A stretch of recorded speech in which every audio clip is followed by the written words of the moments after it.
નમસ્કાર ગુજરાત। આજે આપણે જોશું 11 જૂન 2024નું મોસ્ટ ઇમ્પોર્ટન્ટ કરંટ અફેર। તે પહેલાં ખાસ કરીને ચેનલ ઉપર નવા હોય તો ચેનલને સબસ્ક્રાઈબ કરવી। તો ચલીએ શરૂઆત કરીએ આજના ક્લાસની। તો તાજેતરમાં વિશ્વ બેલ ટ્યુમર ડે ક્યારે ઉજવવામાં આવ્યો? તો કે 8 જૂને ઉજવવામાં આવે છે। વિશ્વ બેલ ટ્યુમર ડે તરીકે ઉજવવામાં આવે છે। તો તાજેતરમાં વિશ્વ બેલ ટ્યુમર ડે 8 જૂને ઉજવવામાં આવ્યો, જેને વિશ્વ મગજ ગાંઠ દિવસ તરીકે પણ ઓળખવામાં આવે છે, જે 8 જૂને ઉજવ્યો છે। આની થીમ તો કે મગજ આરોગ્ય અને નિવારણ છે। ત્યારબાદ વિશ્વ કેન્સર દિવસ 4 ફેબ્રુઆરીએ મનાવવામાં આવે છે। અને નાના મગજ કોને કહેવામાં આવે છે? તો કે સેરેટેબલ એટલે કે આનું મસ્તિષ્કનું જે મગજ હોય એને નાનો મગજ કહેવામાં આવે છે। અને વિશ્વ મગજ દિવસ 22 જુલાઈએ ઉજવવામાં આવે છે। ત્યારબાદ મગજનો સૌથી મોટો ભાગ તો કે સેરેબ્રમ તરીકે ઓળખવામાં આવે છે। તો મગજને લગતા તમામ પૂછાયેલા પ્રશ્નો અથવા તો પૂછાવા યોગ્ય પ્રશ્નો જોયા। ત્યારબાદ માનવ મગજનું બાહ્ય આવરણ કોને કહેવાય, તેને શું કહેવામાં આવે છે?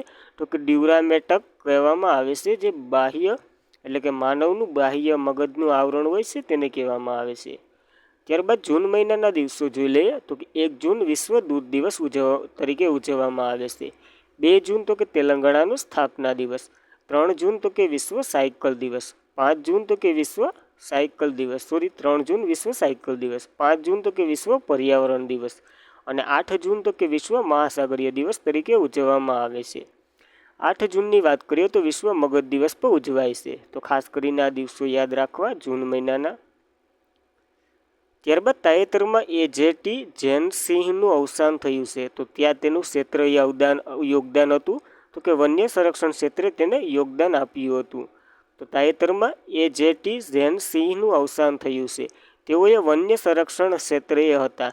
અને અમીન જહાન યોમાન જૈનસિંહ પ્રખ્યાત ભારતીય વન જીવન સંરક્ષણવાદી અને જીવન વિજ્ઞાન જેઓ એજેટી એટલે કે જ્યોનસિંહ તરીકે પણ ઓળખાતા હતા। અને તેઓનો જન્મ તો કે તમિલનાડુના તિરુનવેલી જિલ્લામાં થયો હતો। અને તેઓએ પશ્ચિમ ઘાટ સ્થિત કાલકંડ મુંડુથારી ટાઈગર રિઝર્વની સ્થાપનામાં મહત્વની ભૂમિકા ભજવી હતી, એટલા માટે આને યાદ રાખવામાં આવે છે જૈનસિંહને। અને 2005માં તેને ABN આમરો અભયારણ્ય લાઇફટાઇમ વાઇલ્ડલાઇફ સર્વિસ એવોર્ડ, કાલ જેન્સ વાઇલ્ડલાઇફ એવોર્ડ 2004 વગેરે તેને એવોર્ડો મળી ચૂક્યા છે। તો આ એવોર્ડો ખાસ યાદ રાખવા અને નામ યાદ રાખવું। જૈનસિંહનું અવસાન થયું। ત્યારબાદ એક વ્યક્તિનું અસ્થાયી અવસાન થયું છે, તો કે રામોજી રાવનું। તો કે રામોજી ફિલ્મ સિટી અને તેલુગુ સમાચારના મનોરંજન નેટવર્ક ETVના વડા શેરકુ રામોજી રાવનું 8 જૂન 2024ના રોજ હૈદરાબાદ, તેલંગાણામાં અવસાન થયું છે। આ શેરુકારી રામોજી રાવ હૈદરાબાદમાં રામોજી ફિલ્મ સ્ટુડિયોની સ્થાપના કરી હતી। આ વિશ્વની સૌથી મોટી છે અને સિનેમા પર ધ્યાન કેન્દ્રિત કરતા સૌથી મોટી સંકલિત ફિલ્મ શહેરોમાંનું એક, ભારતનું એકમાત્ર વિષયક રજા સ્થળ છે। અને જેમણે 1973માં વિશાખાપટ્ટનમમાં સૌથી મોટી પરિભ્રમણ સાથે તેલુગુ ભાષાનું દૈનિક અખબાર એન્ડુકિયા શરૂ કર્યું હતું। તો ખાસ કરીને આ રામોજી રાવને યાદ રાખવા, જેણે ETV નેટવર્ક પદ્મભૂષણ અને 2016માં આને મળી ચૂક્યા છે। તો આના એવોર્ડો અને આ નામે યાદ રાખવું। ત્યારબાદ તાજેતરમાં બિસ્લેરી લિમોનાટાના બ્રાન્ડ એમ્બેસેડર કોને બનાવવામાં આવ્યા છે? તો કે આદિત્ય રોયને બનાવવામાં આવ્યા છે। બિસ્લેરી જે એક બ્રાન્ડ બનાવે છે લિમોનાટા બ્રાન્ડ, એમના બ્રાન્ડ એમ્બેસેડર બન્યા છે આદિત્ય રોય કપૂર। તો ખાસ કરીને આ ડિટેલ યાદ રાખવી। ત્યારબાદના બીજા બધા બ્રાન્ડ એમ્બેસેડરો જોઈ લે તો કે સ્વરાજ ટ્રેક્ટર, લેજ વેફર, SBI અને સિન્ડ્રોએલ ઇન્ડિયાના વગેરેના MS ધોની બન્યા છે। ત્યારબાદ ચૂંટણી પંચના નેશનલ આઇકોન તરીકે સચિન તેંડુલકર અને રાજકુમાર રાવ બન્યા હતા। અને મહારાષ્ટ્ર સરકારે મૌખિક સ્વચ્છતા અભિયાન માટે સચિન તેંડુલકરને સ્માઇલ એમ્બેસેડર તરીકે નિયુક્ત કર્યા હતા। ત્યારબાદ સેવલોન ઇન્ડિયાના વિશ્વના પ્રથમ હેડ એમ્બેસેડર સચિન તેંડુલકર બન્યા છે।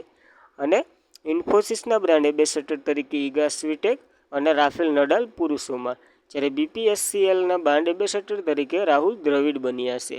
અને ICC વર્લ્ડ 2023 ઇન્ડિયાના બ્રાન્ડ એમ્બેસેડર તરીકે શાહરૂખ ખાન બન્યા હતા। અને ત્રિપુરા ટુરિઝમ ડિમસોંગો બંધન બેંકના બ્રાન્ડ એમ્બેસેડર તરીકે સૌરવ ગાંગુલી બન્યા હતા। અને સ્મૃતિ મંધાના ગલ્ફ ઓઇલ ઇન્ડિયાના અને GVYIના બ્રાન્ડ એમ્બેસેડર બન્યા હતા। ત્યારબાદ રવિ શાસ્ત્રી તો કે ફેનકોનના, અને લ્યુબિન્ટિંક બ્રાન્ડ તો કે મોબિલના હાનસિંગ રોશન, પ્રુમા ભારતના તો કે મોહમ્મદ શમી. ત્યારબાદ એડટેક સ્ટાર્ટઅપ હેંગરી હાલ્વેન્સ એજ્યુકેશનના ચેતન ભગત બન્યા હતા. અને બિસ્લેરીના બ્રાન્ડ એમ્બેસેડર તરીકે દીપિકા પાદુકોણ, બોટ ઇન્ડિયાના બ્રાન્ડ એમ્બેસેડર તરીકે રણવીરસિંહ.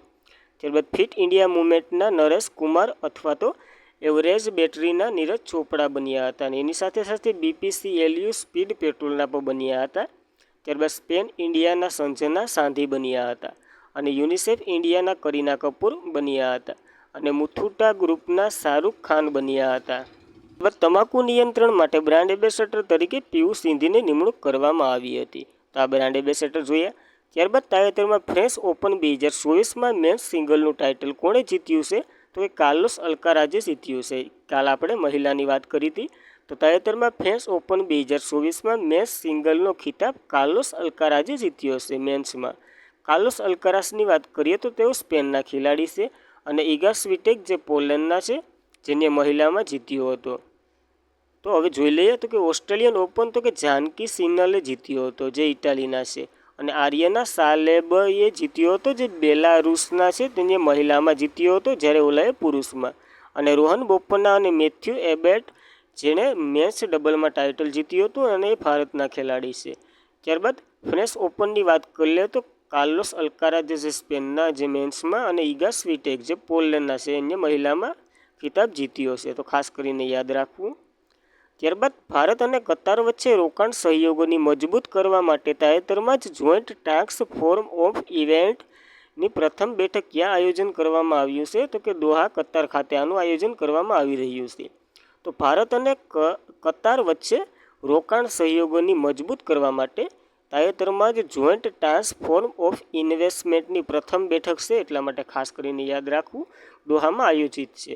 ત્યારબાદ કતારની વાત કરી લઈએ તો તેમનું કેપિટલ દોહા છે, અને ચલણ તો કે કતારી રિયાલ છે. તો ખાસ કરીને એટલું જ યાદ રાખવું આમાં. ત્યારબાદ તાજેતરમાં state of the ocean report 2024 કોણે બહાર પાડ્યો છે? તો કે યુનેસ્કો દ્વારા આ રિપોર્ટ બહાર પાડવામાં આવ્યો છે. તો તાજેતરમાં state of the ocean report 2024 યુનેસ્કોએ બહાર પાડ્યો છે, જે મહાસાગરીય તાપમાન, આ વધારાની ડિટેલ છે, યાદ નથી રાખવી, ખાલી રિપોર્ટ જ પૂછાશે કે state of the ocean report 2024 યુનેસ્કોએ બહાર પાડ્યો છે. છતાં પણ એક વખત જોઈ લેવું, કારણ કે મહાસાગરીયોમાં તાપમાન વધી રહ્યું છે, જેના કારણે તો કે સમુદ્રમાં ઓક્સિજનનો ઘટાડો થઈ રહ્યો છે, અને દરિયાઈ જીવનો અને માનવ અર્થતંત્ર પર નકારાત્મક અસર થઈ રહી છે.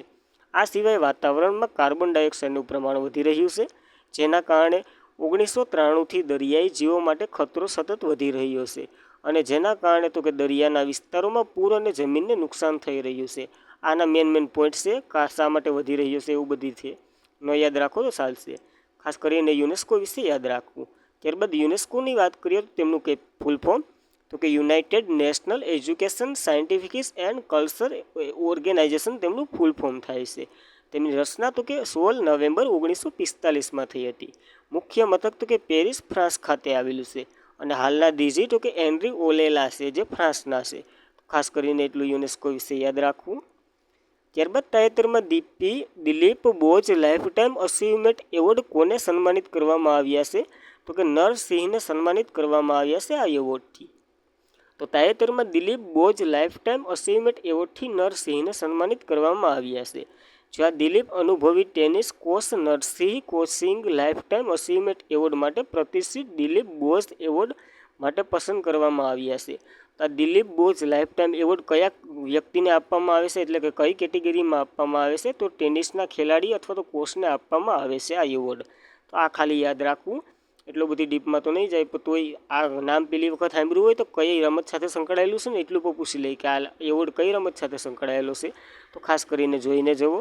ત્યારબાદ દિલીપ બોઝની યાદમાં 2002માં આ ઓલ ઇન્ડિયા ટેનિસ એસોસિએશન દ્વારા આ એવોર્ડની સ્થાપના કરવામાં આવી હતી, જે સિલી ચેમ્પિયન્સ વિજેતા અને 1949માં ઇન્ડિયન ડેવિસ કપ ટીમના સભ્ય, જેમણે નિવૃત્તિ પછી કોચ અને એનાલિસ્ટ તરીકે કામ કર્યું હતું.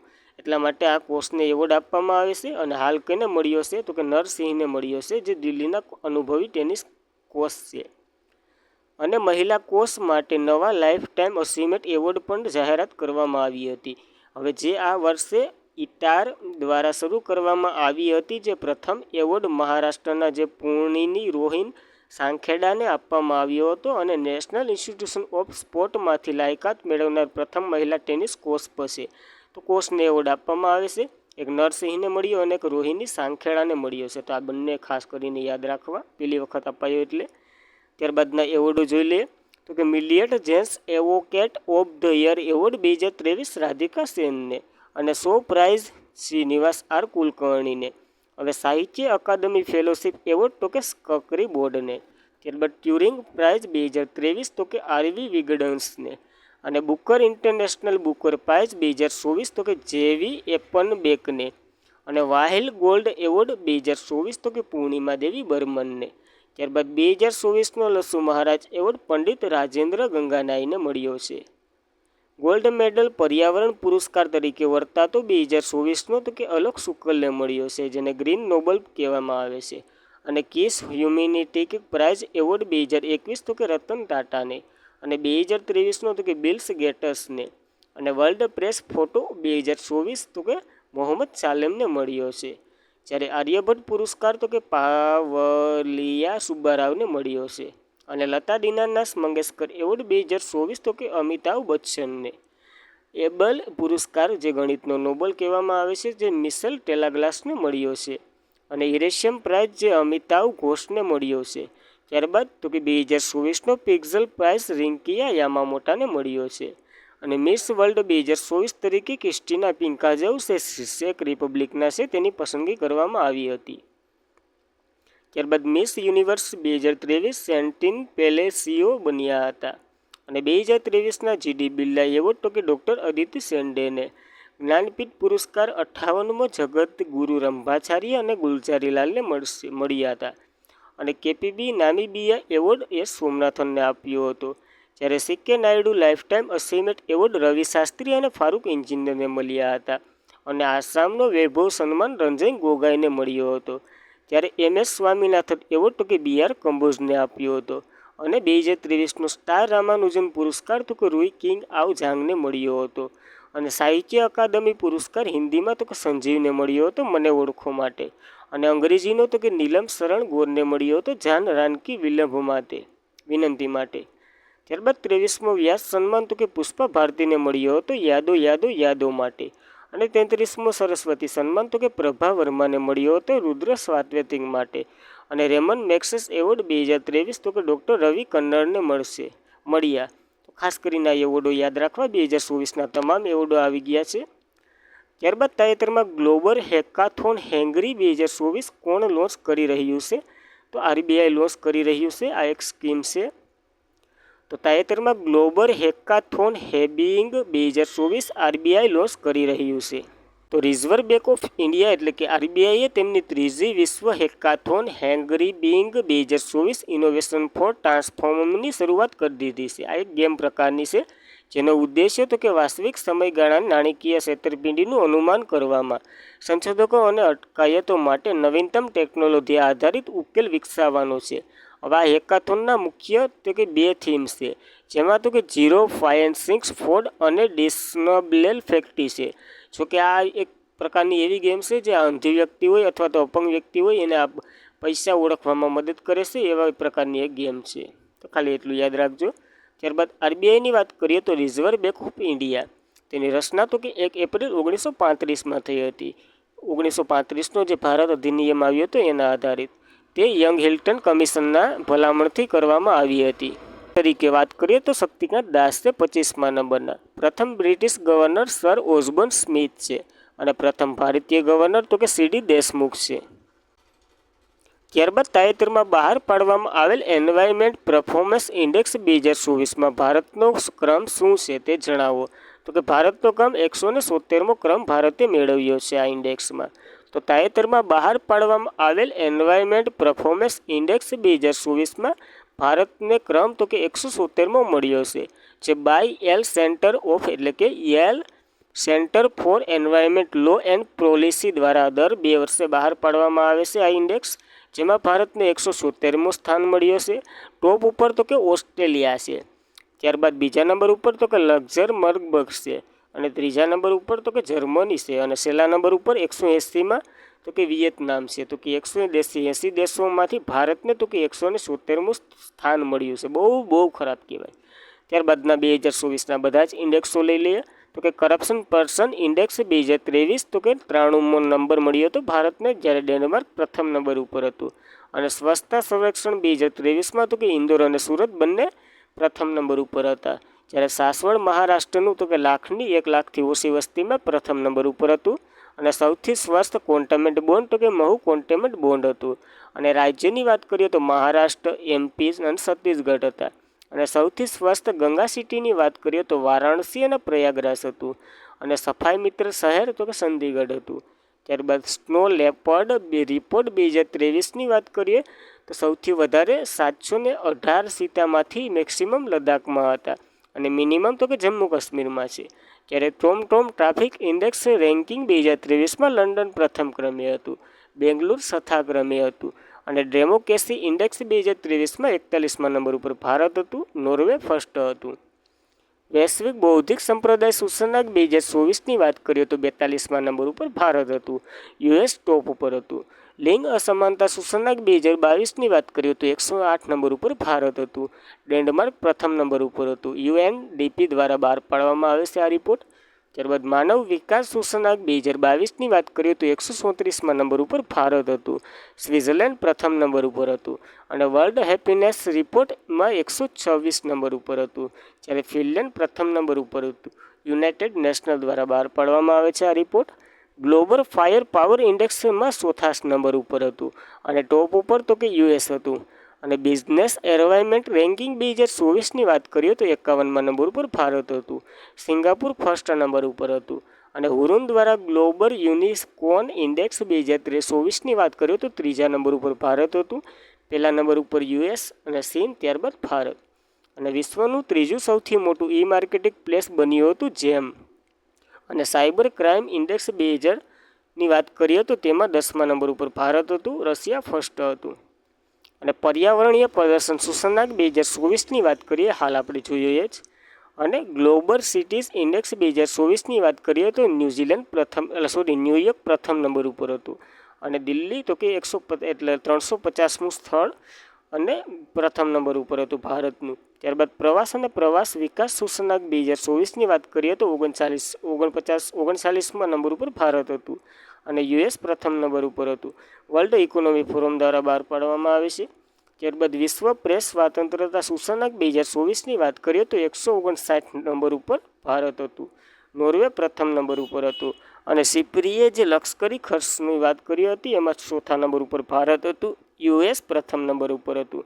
તો ખાસ કરીને આ 2024ના ઇન્ડેક્સો યાદ રાખવા.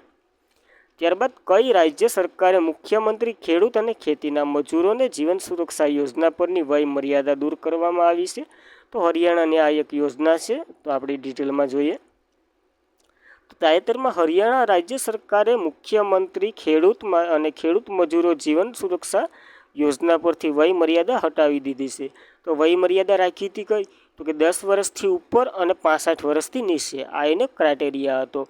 હવે આ શું છે તો કે ખેતરમાં કામ કરતાં મશીનમાં હાથ આવી ગયો, થેસરમાં ગળી ગયા, એવું બધી થાય, જે આપતા ભગવાન કરે આવું ન થાય, પણ આવું થઈ ગયું તો આના માટે સુરક્ષા વીમો સરકાર આપતી હતી 5 લાખ સુધીનો, જેમાંથી વય મર્યાદા કાઢી નાખી હરિયાણા સરકારે. તો ખાસ કરીને આ ડિટેલ યાદ રાખવી.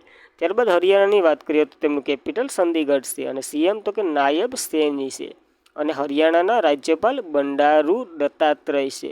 તો ખાસ કરીને એટલું હરિયાણા વિશે યાદ રાખવું. તો આજના માટે એટલું. Thank you for watching this video. જય હિન્દ, જય ભારત. મિત્રો, વિડીયો લાઇક, શેર, સબસ્ક્રાઈબ.